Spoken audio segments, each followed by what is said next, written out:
Darkness surrounds me. I lie flat against a hard stone surface, my arms and legs bound tightly.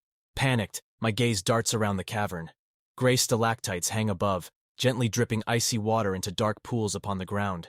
The surface of the liquid reflects light from torches held by onlookers. I scan the faces of the crowd. They all wear harsh and unforgiving expressions, their features exotic and foreign. Upon their bodies, dark black robes hang heavily, strange gold runes sewn into the fabric. To my side, a sheer stone wall stands tall. A bizarre symbol is painted upon its surface in a deep crimson substance. Blood? Anxiety percolates into my body as I look at the arcane rune, a feeling of dread washing over me. What is this? A familiar face steps forth from the crowd, Soren. He too wears one of those shadowy robes, the hue contrasting strikingly with his snowy hair. The look on his face is much softer than that of the others. It conveys a deep, soothing affection. Are you ready? He bends down, placing his lips close to my ear. What will you sacrifice to please me? What will you surrender for my cause? He pulls a long silver knife from within his robe. The blade glitters menacingly in the dim firelight. I don't know how I got here, but I somehow know what this place is. This is where the incubi are sealed. This is where a powerful magic lies, waiting to be set free by Soren and his army of sorcerers. He places the blade to my neck, the cold metal sending a shiver down my spine.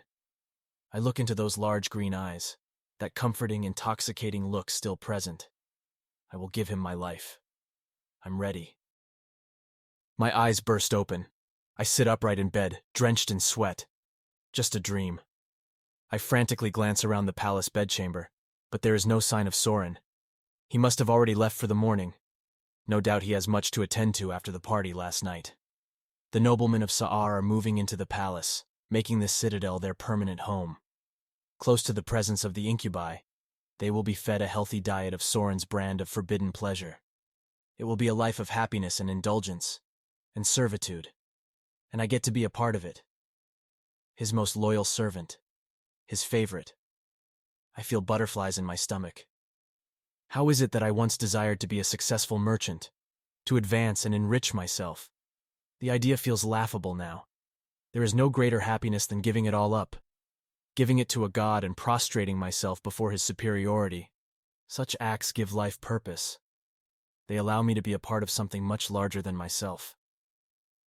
I rise from bed and draw a bath, washing myself before tidying my hair and getting dressed. I want to look beautiful for him today. I want him to feel proud in my presence, proud of owning me. A strange sound wafts into my bedchamber from the hallway outside. It sounds like laughter? Yes, that's definitely it. It sounds almost like a party. How strange. It's far too early for that, is it not? I move to the door, unlocking it and stepping into the palace halls. A procession of nobles walks together, chatting and joking amongst themselves. They all flow in the same direction, moving toward the loud sound of music and laughter. I join the convoy, my curiosity flaring up as the sound becomes louder. As we move, more elegantly dressed men leave their bedchambers, joining the crowd. There is a strange atmosphere in the air, one of idleness and frivolity. At last, we reach the source of the noise. Deep in the heart of the palace stands a large chamber. Soaring columns of sandstone support an arched, domed ceiling. A brass chandelier hangs down low, dozens of orange candles casting flickering shadows throughout the windowless room. Gaming tables have been set up upon the polished mosaic flooring below. Elegant gentlemen sit packed around each, deep in drink as they wager, roaring with excitement as the cards are dealt. Along the perimeter sits an array of colorful ottomans draped in fine silk blankets and flanked by mounds of pillows. A more docile crowd rests here, lounging about as they drink and smoke from long, sophisticated pipes. A deep purple haze emits from the instruments with each puff, swirling around their faces before rising toward the roaring flames of the chandelier high above. I recognize the smoke. Moonflower seed.